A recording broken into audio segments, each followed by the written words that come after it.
Well, folks, it's that time again. The political circus is back in town, and the elephants are doing the tango with the donkeys. In one corner, we've got Kamala Harris, the former prosecutor turned vice president, known for her sharp wit and even sharper pantsuits. In the other corner, the comeback kid himself, Donald J. Trump, the businessman turned politician turned, well, you know the rest. It's a clash of styles, ideologies, and let's face it, hairdos. Harris is all about unity, progress, and probably secretly loves a good spreadsheet. Trump, on the other hand, thrives on chaos, deal-making, and tweets that could start World War III. One thing's for sure, this election is going to be anything but boring. It's like watching a reality TV show, but instead of fighting over roses, they're fighting over the nuclear codes. Buckle up, America, it's going to be a bumpy ride. Let's talk money, honey, because in American politics, you can't run for office without a Scrooge McDuck-sized vault of cash.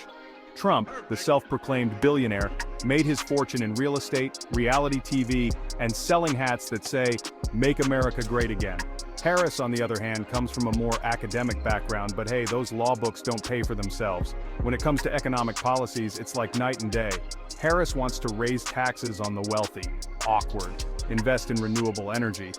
How very un-Trumpian. And make healthcare more affordable. Gasp. Trump, on the other hand, is all about those tax cuts, baby. Especially for the guys with the big bucks, like, well, him. He's also a big fan of fossil fuels, probably because they make his hairspray smell nostalgic. The experts, those brainy folks with calculators and PhDs, are kind of freaking out. Some say Trump's policies could lead to a bigger deficit than the Grand Canyon, while others warn that Harris's plans might scare away all the billionaires. Who's right? Who knows? That's the fun of economics. It's like trying to predict the weather using a magic 8-ball. Immigration, climate change, these are the issues that keep you up at night, right? Unless you're binge-watching Netflix, in which case, carry on. Trump's stance on immigration is clear. Build the wall and make Mexico pay for it. Spoiler alert, they're not. He also wants to limit legal immigration because apparently America is already full up on talent. Harris, on the other hand, is all about that open-door policy, or at least a slightly ajar one. She wants to create a pathway to citizenship for undocumented immigrants, which sounds nice, but good luck getting that past Congress. On climate change, she's all about saving the planet, one solar panel at a time. Trump, meanwhile, thinks climate change is a hoax invented by the Chinese. Spoiler alert, it's not. So, who's gonna win the battle of the policies? It's a tough one. Trump's got that whole tell it like it is thing going for him, even if what he's telling is factually dubious. Harris, on the other hand, is more nuanced and diplomatic, which can be a good thing or a bad thing depending on your tolerance for political jargon.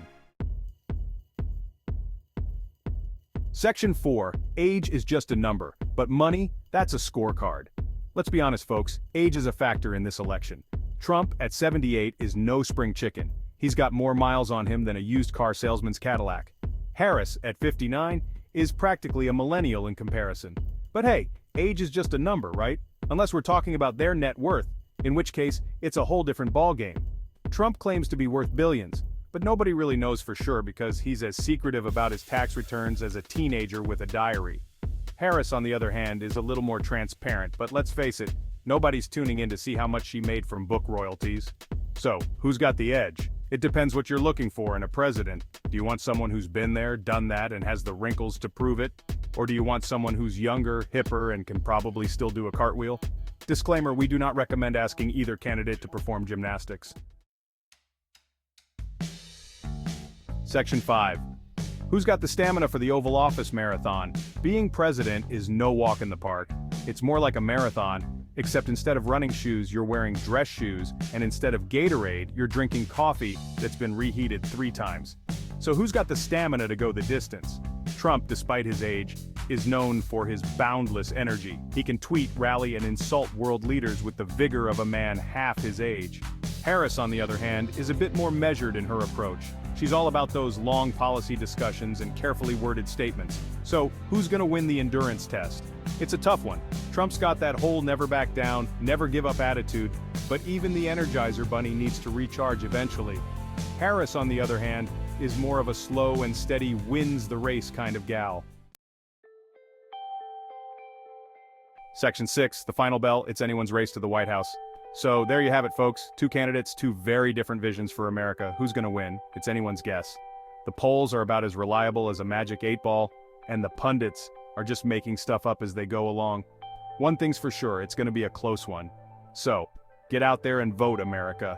Your voice matters, even if it just makes you feel better about complaining about the government for the next 4 years. And don't forget to like, share, and subscribe for more updates on the race to the White House.